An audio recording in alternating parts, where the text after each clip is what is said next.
We'll get to Tompa Tom in a second, probably the better way to say it. But first, heat check. Miami's Tyler Hero almost dropping the defender and a step back three. Wilds, the rookie, looks pretty good. No. I'm filing a protest. This is me writing a protest to the producers of the show. Grant Williams does not deserve to be in this. He did not fall. So if he fell, put him in the show and be like, oh, Tyler Hero makes him. But if you recover and don't fall, you do not belong in the show. I don't know if we can re-edit it, but if we can't, I'm filing a formal protest with the producers of the show, Fox executives, and the NBA itself. Up next, Mr. Anderson. Check out next swingman Justin Anderson driving, dunking all over potential Defensive Player of the Year, Giannis Antetokounmpo. Mike Vick, not every day you see Giannis get put on a poster. Yeah, it can happen to anybody, and Giannis just fell victim right there. But word to the wise, don't sleep on a lefty coming down the lane, man. It can happen to you. Perfect. That's good. Perfect. Let's get freaked out, guys. Same game, same player. Giannis and Donta Hall getting into it. Tempers flaring just a bit wild. You surprised there wasn't a double technical issue here? I was. I'm also surprised. I look at Giannis. I'm going to come get you. And the ref's like, no, hold on. And Giannis, who is one of the best athletes the world has ever seen, is held back by a 5'7", 165, 172. No, this is the other guy. He's like, no, Giannis. And Giannis is like, oh, boy, I can't get through this guy. I can't get through Brian. Get out of here. It's an odd play. But he had his baby there. He didn't want to muscle up in front of his kid was there in the bubble yesterday. All right, let's move on. Let's book it. Check out Devin Booker hitting the turnaround, game-winning, buzzer-beating, winning shot over Paul George. Nick, you can't help but smirk just a little bit at this, right? Just a little bit. No, it's a great play by Devin Booker. I mean, it's just a tough spot for the Clippers. They're not built to stop perimeter scoring. I mean, they've spent their assets other places. They're just not built. Oh, wait. That's the entire thing they're built to do. And Booker put 35 on their head. The flashing red light warning signs about the Clippers had been blaring all year long. And everyone's just whistling Dixie through the graveyard, acting like it ain't happening. That's fine. It's fine. I'll get to be the only person in America right about the Clippers when they lose in the second round. I mean, so just don't worry about it. Nah, it's just a blip. Who cares when Lou Williams gets back? Oh, wait, Lou Williams played? Oh, when Beverly gets back. Oh, wait, he played? Oh, when Kawhi plays more minutes. Oh, he played 37? Oh, well, I mean, just tell me. I mean, you can't just expect the Clippers to show up and beat a juggernaut like the 7-game under 500 Phoenix Suns. Just can't expect them to do it. It's unfair. It's just unfair, Jenna. I stand corrected. It wasn't a smirk. It was a full-blown hysteria by Nick Wright. Moving on to Tom Brady now. No doubt he's been working hard this offseason, not only to make sure his first year with the Bucs goes as well as possible, but also to prove a few people about him wrong. Maybe some of those people hail from New England. I don't know. Brady's latest workout included newest Buck with Sean McCoy, who had some high praise for the GOAT. Take a listen to this, guys. He looked real good. I mean, and as he's throwing the ball, I hear a couple of guys whispering like, dang, how many years do you think he'll play? And that's how good he looked, seriously. I mean, me and Gronk talked about it, like his will to win, his will to go out there and still keep doing it.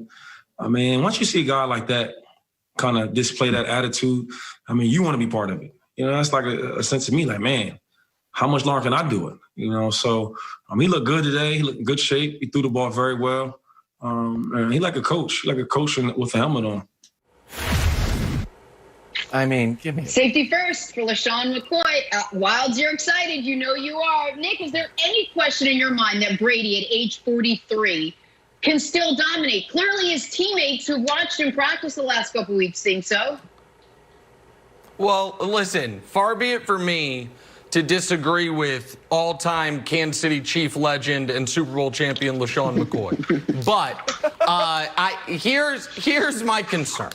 My concern is that we have seen the clear evidence that Tom Brady, while maybe on the practice field as he's doing the Dak right there, is the same as he's ever been. Tom Brady in the game, particularly in the face of a pass rush, is not the same player he once was. Now, for Tom, this is a brilliant opportunity because he can, similar to Kurt Warner, who was written off after his time with the Giants and then had an unbelievable run with the Cardinals. Hell, not that dissimilar to Mike Vick after when he was out of the league and then came back with Philadelphia and said, he's a backup quarterback now, and then he almost won league MVP. Brady can say, I'm still here, America, and if he's great, the Bucs will be awesome.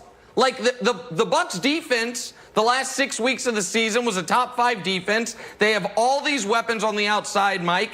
To me, the biggest question mark is, do they have a great quarterback, a good quarterback, an average quarterback, or a below average quarterback? I think it's going to be option C or D, an average or a below average quarterback.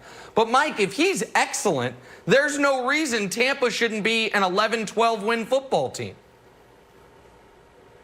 Yeah, without a doubt. And, you know, when you look at Tom Brady right now, his physical attributes, it still looks the same as it was, 5 or 6 years ago. I don't see any deterioration, just in his throwing motion, in his footwork, in his movement.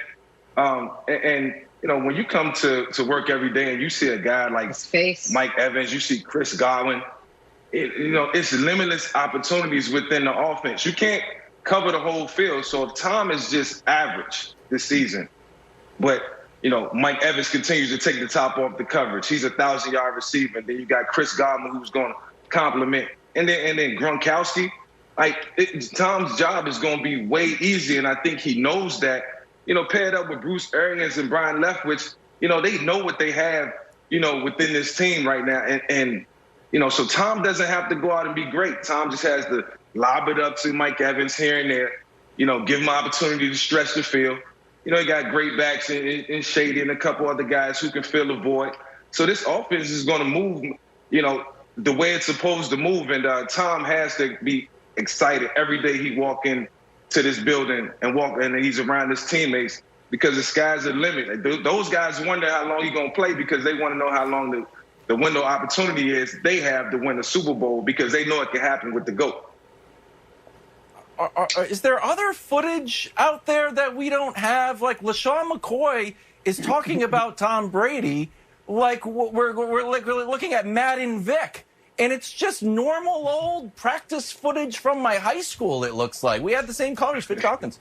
So, Mike, I guess the question is this. How much of this... this is my favorite move, though. How much of this is Tom Brady's reputation and resume that LaShawn McCoy is talking about? Because I don't see, great pass right there. I couldn't make that one. And how much of it is actual things that he's seeing? Like, is this more reputation than, actual evidence? It's definitely reputation. When you think about what Tom has accomplished, and like I said, you look at him throwing the football at 43 years old, you see him dropping back. I mean, he looks like Tom Brady, and guys believe in that. They believe in him. And it's right now it's more verbal than it is physical. So they're gravitating to everything that he's saying and what comes out of his mouth, and that's a cool thing.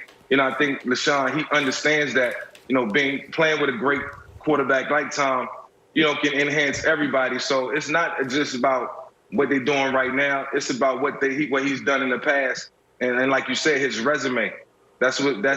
Gotcha. This is all. That's where it's all coming from.